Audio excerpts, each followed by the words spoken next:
Bretagne 5, où il est 8h15. Bretagne 5, l'invité de la matinale. Et notre invité politique ce matin est Ronan Kerdraon. Il est président de Saint-Brieuc-Armor Agglomération. Il est également maire de Plérin et j'ajoute président de l'association des maires des Côtes-d'Armor. On va en parler des maires tout à l'heure dans le courant de cet entretien. Merci infiniment d'avoir accepté notre invitation. Bonjour.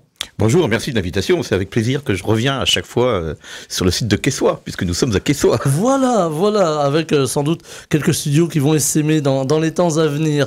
Ronan Kerdraon, on va parler des choses qui fâchent. Vous avez été pointé du doigt il y a quelques semaines autour d'une décision que vous aviez prise d'octroyer une subvention, en tout cas une aide conséquente pour accueillir les chefs d'entreprise dans une loge VIP, on appelle ça comme ça, dans le cadre de Guingamp, en tout cas de stade de Roudourou. Ça vous a été reproché. Vous aviez envie de réagir ce matin ? Oui, je crois qu'on peut faire de la politique sans prendre des attaques ad nominem comme ça a été fait. D'ailleurs, la loge, les 5 places que Saint-Brieuc-Armor Agglomération a à Guingamp, c'est pas une décision qui a été prise récemment, puisque cette décision remonte à 2010. À l'époque, c'était pas moi le président, il y avait même 10 ou 11 places à l'époque. Nous, on a réduit la voilure à 5. Alors, j'entends que l'on peut contester et critiquer même le choix d'être présent à Guingamp à travers ces places. J'entends qu'on puisse critiquer aussi, bien sûr, les 19 900 et quelques euros qui sont consacrés à ces places. Pour autant, ce que je n'ai pas accepté, et que je n'accepte toujours pas, c'est les sous-entendus qu'il y avait, sous-entendus à peine voilés, comme quoi je serais en train de faire du détournement de fonds publics. Et ça, quand on fait de la politique, si on s'abaisse à faire ça, je considère que vaut mieux pas être, surtout quand on est candidat à des fonctions électives comme la personne en question, dont je citerai pas le nom parce que ça serait lui faire de la pub et puis faire de la mauvaise pub à ceux qui portent le même nom. Donc, ouais, j'ai trouvé ça particulièrement dégueulasse. Après, j'ai eu l'occasion de remettre les choses au point en conseil d'agglomération. Ce que je peux dire quand même, c'est que au-delà des critiques qui ont pu être formulées à mon endroit, c'est que être présent à Guingamp, c'est aussi être au contact des chefs d'entreprise. Et oui, il y a à peu près 70 chefs d'entreprise, voire une centaine de l'agglomération briochéenne qui sont présents à Guingamp. C'est là aussi que se font les affaires, c'est là aussi où on peut discuter stratégie économique avec les chefs d'entreprise, politique fiscale, c'est là où dans un contexte, oui, certes convivial, mais qui n'empêche qu'on puisse aboutir à des propositions, à des orientations et à une meilleure compréhension entre les uns et les autres. Donc cette loge, ou ces 5 places plus exactement à table, sont pour moi justifiées et il y aura pas et j'ai pas de honte à mettre effectivement 19 900 euros sur ce volet-là, sachant que ce n'est pas du tout pris sur les associations ni sportives ni culturelles de notre agglomération. C'est vraiment une action spécifique et de communication en l'occurrence. Voilà, c'était utile d'avoir cette mise au point. On vous a reproché peut-être le fait que ça arrive dans un contexte particulier. On va en parler de ce contexte budgétaire contraint pour les collectivités territoriales comme vous les représentez, Ronan Kerdraon. Plus généralement pour les Français qui ont du mal et les Bretons qui ont du mal à vivre aujourd'hui. On a un budget qui risque de passer par le biais du fameux article 49 alinéa 3 de la Constitution, le fameux 49.3. Est-ce que pour vous, c'est dommageable qu'il n'y ait pas une réflexion, en tout cas elle est en cours dans les commissions et à l'Assemblée nationale, mais on sent bien que la réflexion n'ira pas jusqu'au bout. Est-ce que c'est dommageable pour la démocratie, pour la République, pour les collectivités aussi qui sont attentives à ce qui se passe à Paris ? Peut-être la première chose à dire, c'est que aujourd'hui, on parle beaucoup de la réduction des déficits publics, mais il faut quand même savoir que l'État est le premier responsable des déficits publics, puisque la dette de l'État, c'est 92% du PIB, alors que celle des collectivités, c'est 8%. Donc on voit bien qu'il y a une différence fondamentale. Dire également que nous, collectivités, nous avons l'obligation de présenter un budget en équilibre. Et il y a la fameuse règle d'or d'ailleurs qui pèse sur les collectivités. Et la seule fois où les collectivités ont été ont été endettées, si je puis dire, en déficit, c'était au moment de la période Covid, où nous avons été déjà obligés de participer à l'effort, ce que nous avons fait d'ailleurs bien volontiers, évidemment. Alors, l'utilisation du 49.3, c'est vrai que c'est légal, c'est constitutionnel, c'est un artifice qui permet à un gouvernement de faire passer ses projets, ses décisions, mais il le fait passer en force, et ça oblige la majorité à se compter, à un moment donné. Donc, il faut vraiment être sûr de vouloir utiliser le 49.3, c'est un peu à double tranchant, mais c'est surtout que ça empêche le vrai débat. Aujourd'hui, on voit bien, depuis des années, c'est pas propre à ce nouveau gouvernement, on ne réfléchit pas sur qui fait quoi. C'est-à-dire, aujourd'hui, vous avez un millefeuille administratif, politique, qui va de l'État, en passant par la région, les EPC, le département et les communes. Bien. Moi, je suis persuadé aujourd'hui qu'il nous faut une autre réforme, une vraie réforme de décentralisation, une vraie loi de décentralisation qui fasse que chacun ait des compétences propres et qu'à côté de ça, on ait le levier fiscal pour assumer ces compétences. Parce qu'on voit bien aujourd'hui les collectivités n'ont plus les moyens de leurs compétences. Et on voit bien le département, par exemple, qui aujourd'hui, avec la perte des droits de mutation, eh bien, ne peut plus subvenir à un certain nombre de ses compétences. Donc nous allons être obligés de faire des choix, des priorités, mais pour cela, il faut aussi que l'État et que les parlementaires, le législateur, eh bien, donnent de vrais moyens aux collectivités. On parle du retour de la taxe d'habitation qui avait été supprimée. On a vu aussi des Français, là aussi les Bretons, râler sur le fait que les taxes foncières augmentaient, comme s'il y avait une forme de vase communicant quelque part. C'était peut-être ça finalement le truc, comme l'on dit. Est-ce que, plus sérieusement, il faut le retour de cette taxe d'habitation?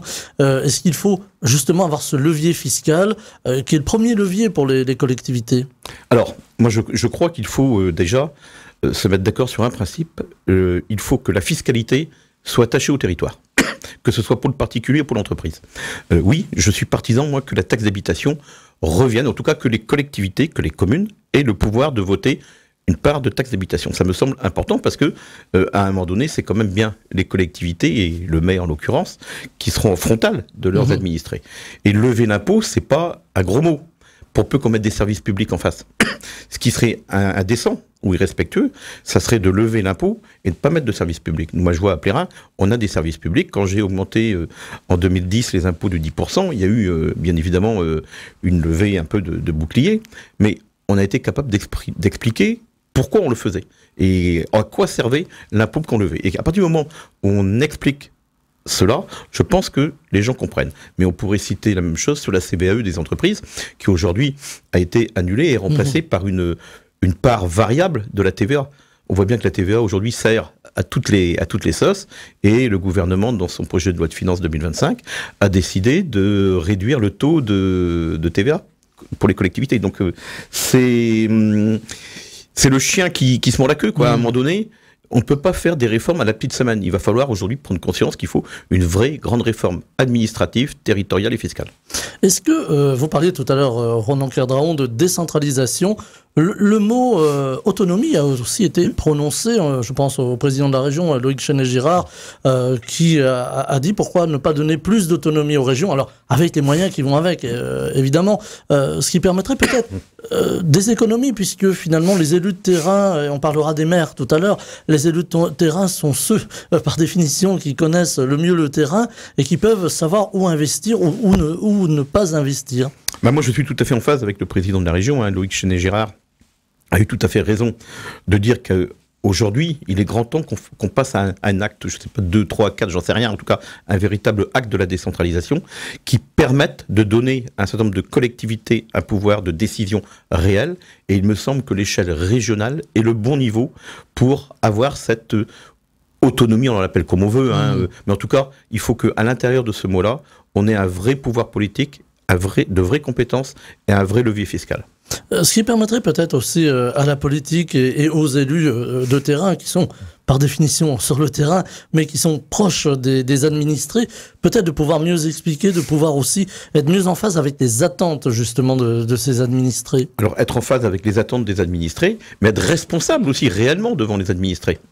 Parce que quand on décide de lever l'impôt, on le décide sur des politiques que l'on met en œuvre, des politiques publiques que l'on met en œuvre, que ce soit sur l'école, en tout cas pour les communes, sur les lycées, on parlait de la région, sur les aéroports, sur les ports. On est vraiment sur des décisions que nous sommes amenés à prendre. Donc, à partir de ce moment-là, que l'on ait la politique fiscale, ça me semble normal. Par contre, si la politique fiscale est ailleurs, c'est vrai qu'on déconnecte complètement les choses et on laisse penser quand même que c'est quand même la collectivité qui lève l'impôt, alors que les taux sont fixés dans les lois de finances. Avec des alertes, on a vu le Rassemblement national beaucoup monter lors des dernières élections, une forme de vote de refus, de colère. Comment ramener ces électeurs qui ont envoyé un signal très fort à se réapproprier finalement l'espace politique? Alors je crois que d'abord, il faut qu'on retrouve le sens des notions politiques, à savoir qu'est-ce que la droite, qu'est-ce que la gauche. À un moment donné, il faut aussi clarifier cela. Après, il faut éviter les discours stigmatisants. Je crois qu'aujourd'hui, un électeur qui vote Rassemblement National ou qui vote de l'autre côté à l'extrême gauche, il faut se poser la question pourquoi. Et donc, je pense qu'aujourd'hui, l'un des vrais problèmes pour nos concitoyens, c'est pas le pouvoir de vivre, c'est le pouvoir de survivre. Et aujourd'hui, la fin du mois, c'est plus le 15, c'est le 10. Donc ça veut dire qu'effectivement, il faut qu'on repense tout à fait la place dans la société, la notion de solidarité. On a beaucoup parlé ces derniers mois aussi du financement de nos EHPAD. On voit bien qu'on arrive au bout sur plusieurs systèmes, au bout d'un système. Et donc, il va falloir repenser nos logiciels en matière de solidarité. Il y a ce qui relève de la solidarité nationale et ce qui relève de la solidarité locale, mais il faut qu'on soit vraiment beaucoup plus clair et transparent et offensif là-dessus. Alors, il y a aussi les préoccupations. On dit aujourd'hui que, selon une dernière étude sortie il y a quelques jours, que c'est la santé qui préoccupe le plus les Français aujourd'hui. C'est le cas aussi ici en Bretagne, où on peine à trouver un médecin, pas seulement en zone rurale, parfois même en zone urbaine, trouver un médecin, se faire accueillir décemment à l'hôpital. Est-ce que là, les élus doivent aussi tirer la sonnette d'alarme et peut-être aller un peu plus loin? On a vu des mobilisations à Guingamp, on parlait de Guingamp tout à l'heure, importantes à Carhaix également. Est-ce qu'il faut pousser le bouchon un peu plus loin, obtenir de l'État qu'il y ait un retour d'un véritable système de santé efficace? Oui, alors tout d'abord, je crois qu'on doit se satisfaire, nous, en France, que c'est bien notre carte vitale qui sert quand on rentre à l'hôpital et non pas notre carte bancaire comme dans d'autres systèmes. Donc ça, c'est la première chose. Et donc, il faut qu'on préserve cela. Alors aujourd'hui, on voit bien que la préoccupation majeure, c'est effectivement la santé, mais j'allais dire sous toutes ses formes. Aussi bien l'accès aux premiers soins que l'accès à un spécialiste.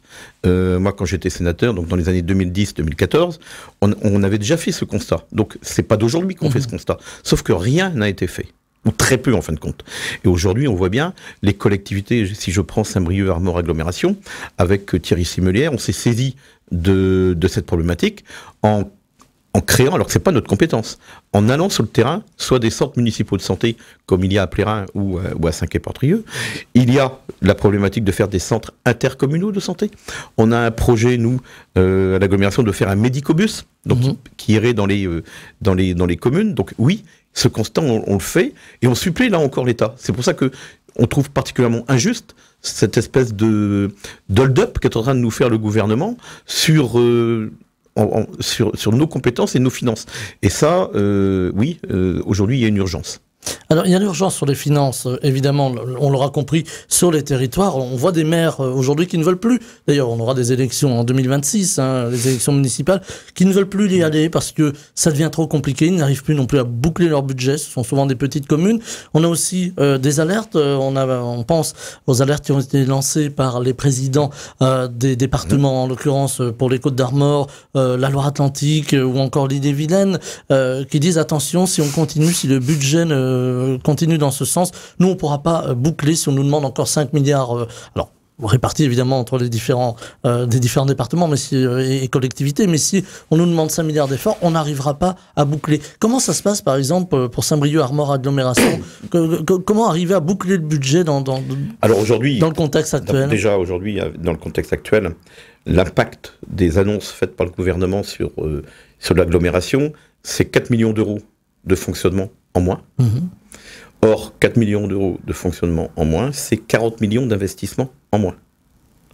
Donc, il va falloir qu'on réfléchisse. Donc, aujourd'hui, moi, j'ai pris la décision au niveau de l'agglomération, mais aussi au niveau de la ville de Plérin, c'est de repousser le vote du budget primitif à 2025, alors mars-avril 2025, tout simplement pour pouvoir faire les arbitrages nécessaires. On va les faire. On va attendre les différentes mesures qui seront votées, parce que effectivement il y a le 49.3 qui est annoncé, qu'on puisse faire les arbitrages, qu'on puisse parfois lisser un certain nombre de mesures. Il y a peut-être des projets effectivement qu'on fera sur une durée plus lointaine, ou d'autres qu'on sera obligé d'arrêter. Il y a des choix qui peuvent être cruels, finalement. Oui, bien sûr, il y a des choix qui peuvent être cruels, parce que c'est pas que ces choix-là sont inutiles, puisqu'on les avait faits, c'est qu'aujourd'hui, dans le contexte budgétaire qui est le nôtre, eh bien, on ne peut pas tout faire. Et sans doute serons-nous obligés, les uns et les autres, de revenir sur nos compétences obligatoires, et ensuite voir avec ce qui reste qu'on peut faire. Donc oui, ça va demander beaucoup de créativité, d'agilité, mais aussi de responsabilité, parce que il faudra pas laisser croire à tout le monde qu'on pourra tout faire, parce qu'il y a une vieille expression qui dit on reste jamais gratis. Non, il y a toujours quelqu'un qui paie au bout finalement. Est-ce qu'il faut aussi avoir une réflexion alors plus politique, plus transpartisane? On sait que dans les communes, souvent les réflexions sont moins politiques et plus transpartisanes justement sur des projets, sur des votes de budget. Dans le cadre d'une agglomération, c'est pareil, il faut aussi avoir cette réflexion, j'allais presque dire de responsabilité. Oui, tout à fait. Alors c'est pas le contexte d'aujourd'hui qui nous y oblige. Nous, ça fait partie de l'ADN de Saint-Brieuc-Armor Agglomération depuis des années, d'être sur cette gouvernance partagée, comme on dit, puisque moi je suis le président et ma première vice-présidente Sylvie Guignard est d'une des minorités. Donc effectivement, on travaille ensemble sur tous les projets. Il y a des débats, il y a des échanges, il y a des comités de pilotage transpartisans. Et si je prends l'exemple de l'impact du projet de loi de finances 2025, eh bien je vais proposer tout à l'heure en bureau exécutif, donc c'est une exclusivité, je vais proposer en bureau exécutif de ce matin que l'on mette en place un comité de pilotage avec toutes les forces, les sensibilités politiques à l'intérieur de ce groupe de pilotage, et avec ce qu'on aura comme règle du jeu, si je peux dire, eh bien nous allons décider collectivement et ensemble de faire un certain nombre de propositions au bureau de l'agglomération, mais aussi ensuite au conseil d'agglomération. Et comme ça sera fait dans la plus grande transparence. Et oui, on appelle au sens des solidarités, mais on ne le fait pas qu'aujourd'hui, c'est-à-dire que depuis des années, c'est la politique et la pratique que nous avons dans cette agglomération que de le faire. Donc je pense que on a un petit temps d'avance peut-être par rapport à d'autres, et c'est vrai que par rapport à une commune par exemple, où il y a une majorité et des minorités qui sont plutôt des oppositions, moi je dis qu'à l'agglomération on a une majorité certes, mais des minorités. Il n'y a pas d'opposition, il y a des débats, il y a des échanges. Et moi, ça me va très bien. C'est peut-être la solution aujourd'hui, on parlait de décentralisation tout à l'heure, de dialogue politique, voilà, un peu au-delà des idées. C'est peut-être la solution pour gouverner demain, et on peut l'imaginer aussi à un plus haut niveau. Oui, pourquoi pas. Mais je pense que la période Macron a masqué cela, ou en tout cas a fait disparaître, en tout cas officiellement, les clivages. Aujourd'hui, moi je le vois bien dans notre agglo où effectivement on est sur cette gouvernance partagée, on ne masque pas nos idées. Dans cette gouvernance partagée, on échange sur des idées, sur des politiques, sur des valeurs. Qu'est-ce qui empêcherait les uns et les autres de faire la même chose? Maintenant, il ne faut pas laisser croire que tout le monde pense de la même manière. Alors, je ne sais pas quelle était l'idée du président Macron à l'époque, mais en tout cas, aujourd'hui, la conséquence et l'image que ça en a donné, c'est qu'il a voulu détruire la gauche dans un premier temps, détruire la droite, ce qui s'est passé, les uns et les autres, mais pas dans le sens, effectivement, le partage des idées et avancer ensemble, et le bien vivre ensemble. Et ça, on constate que cette période-là a plutôt été négative pour cette notion de partage et de débat d'idées. On voit aujourd'hui une France fracturée. La Bretagne n'échappe pas, lorsqu'on scrute un petit peu les réseaux sociaux, à cette fracture, à ces grandes colères, ces invectives parfois au niveau politique ou même en dehors de la politique. On voit une montée on parlait tout à l'heure de Rassemblement National, on voit une montée de la colère des Françaises, des Bretons, des Français, des Françaises et des Bretons, évidemment. Cette colère qui se traduit dans les urnes. Est-ce que c'est inquiétant pour la suite? On voit qu'il y a un mouvement quand même au niveau des pays européens qui tend à aller quand même vers une droite plus conservatrice. C'est inquiétant parce que ce sont les moyens légaux qui permettent d'accéder au pouvoir. Je ne vais pas refaire l'histoire d'Hitler en Allemagne, mais les forces extrémistes sont arrivées au pouvoir de manière légale. Alors après, ils l'ont conservé de manière autoritaire. Mais moi, ça m'inquiète de ce côté-là, effectivement, parce que ce qui pouvait être concerné, quelques catégories socio-professionnelles ou sociales, touche aujourd'hui une très grande partie de la population. Et il y a un élément qui est sorti, il y a une enquête qui est sortie dans la Gazette des communes, qui dit que de plus en plus de fonctionnaires sont sensibles au vote Rassemblement National. Donc ça doit nous interpeller. Et là, je trouve que les décisions qui sont prises aujourd'hui par les différents gouvernements, eh bien, ne font que renforcer ces votes. Donc oui, je suis inquiet, parce que quand on voit qu'on vote Rassemblement National très fortement dans certaines petites communes rurales, alors que l'immigré, c'était ça à l'époque, l'immigré vient du canton voisin ou de la commune voisine, ça devient compliqué. Mais il faut aussi voir le rôle des médias, et je pense notamment des médias qui font de l'information en continu. Je pense notamment à 2 grandes chaînes d'information qui rabâchent toutes les heures les mêmes choses. Je pense qu'on devrait plutôt aider les petites stations et non pas leur ponctionner 10 millions ou 10 milliards, je ne sais plus, 10 millions. 10 millions sur leur aide. Ça permettrait peut-être d'avoir une information à la fois plus proche du terrain et peut-être plus objective. Mais en tout cas, on s'y emploie au quotidien à Bretagne 5 et dans les autres radios associatives. Je rappelle pour les auditeurs qui n'auraient pas suivi le dossier, voilà le projet de loi de finances donc nous promet, si j'ose dire, une réduction de 10 millions de fonds de soutien à l'expression radiophonique qui permet à nos radios de vivre. Voilà, c'est important de situer finalement. Justement, parler du rôle des médias, on regarde aussi aujourd'hui de l'autre côté de l'Atlantique avec une élection qui va arriver très vite maintenant dans une quinzaine de jours, avec le retour possible de Donald Trump. On sort un petit peu du local, mais finalement ça peut aussi avoir quelques interactions avec l'Europe, avec la France et peut-être même avec les territoires.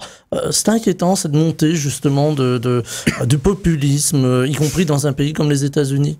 Alors on sait que la vie politique aux États-Unis est très particulière, puisque contrairement en France par exemple, vous votez pour le président de la République, mais vous votez aussi pour toute l'administration américaine, jusqu'au shérif du comté. Donc oui, c'est inquiétant surtout qu'on voit que n'importe qui, Donald Trump, n'importe quel battleur d'estrade peut être candidat et peut exercer la fonction de président de la République. On l'a vu en Italie il n'y a pas très longtemps.